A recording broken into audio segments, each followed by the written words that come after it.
Hello, I'm Caroline, and I'm the Director of Finance and Support Services for Tigon Games. The purpose of these videos is to go over the models and techniques that you may find useful as you develop your coaching practice. Have you often wondered why someone fails to achieve their outcome or finds that their outcome is not really where they want to be? People fail to achieve their outcomes for three main reasons.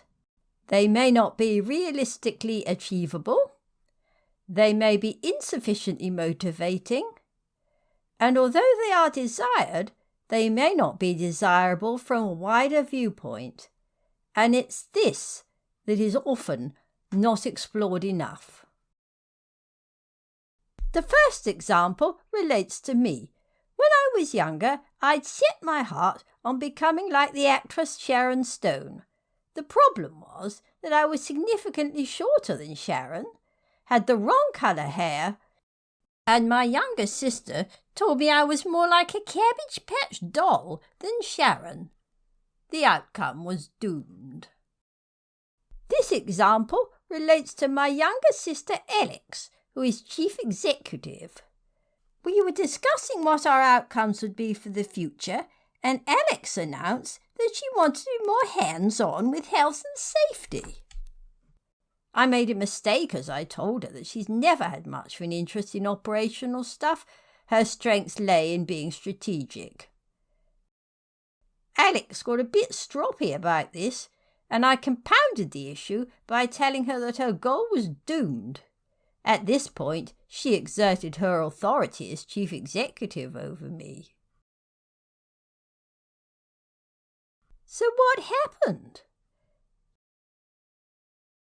Alex was clearly not motivated enough for her goal, and on the very first occasion that she had to take action, by leading a health and safety audit, she lost interest and delegated the whole bloody thing to me.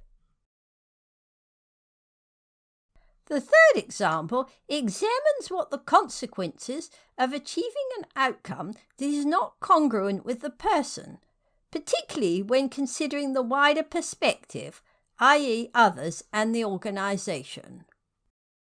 Marcus, from the design team, asked to see me to discuss his future.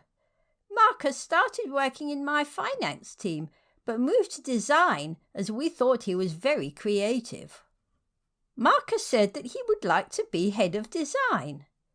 Learning from my previous experience with Alex, I was careful not to criticise Marcus's aspirations, even though I thought they were doomed. I wanted to find out a bit more about whether Marcus knew what the role entailed, and, in particular, whether he had thought about the consequences for himself and others. So I asked him to step into the future and have a think about the sorts of things he would be seeing, hearing, doing and feeling. He said that the team would produce groundbreaking work under his leadership. They would get awards, billions of downloads of the game. He said that he would be bursting with pride, particularly to read reviews of his new game. He felt he could move mountains. He seemed raring to go. I asked him what else he would be doing. And he spoke about budgets. Stuff like GDPR. Dealing with people issues. And his little face sank. I asked him what he liked about his current role. This is important to find out what one is strongly motivated by. His eyes lit up and he said that he loved coming up with ideas and working them up. He particularly liked drawing and animating the characters in the games.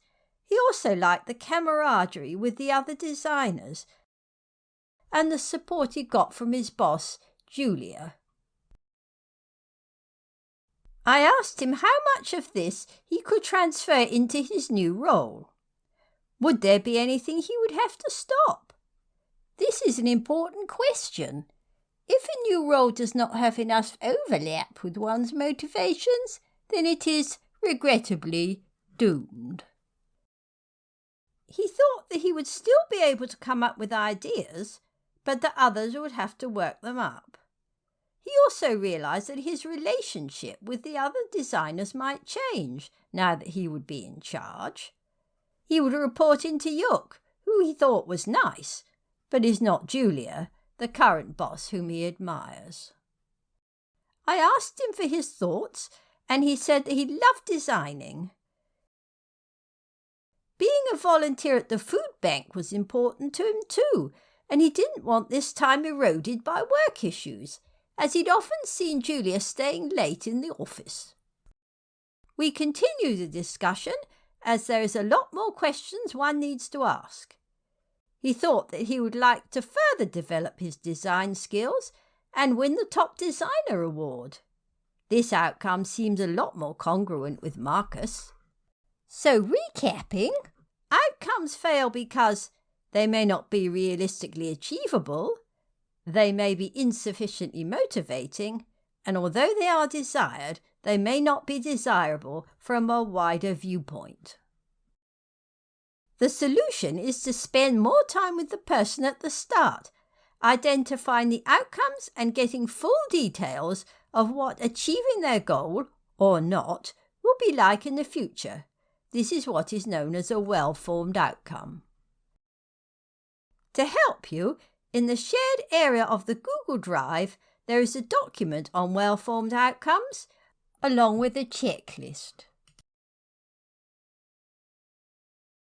Thank you for watching this video. If you have any comments, suggestions, or need more information, then do get in touch. Well, that didn't go too badly, did it? Don't think I made any gaffes. What about my lisp?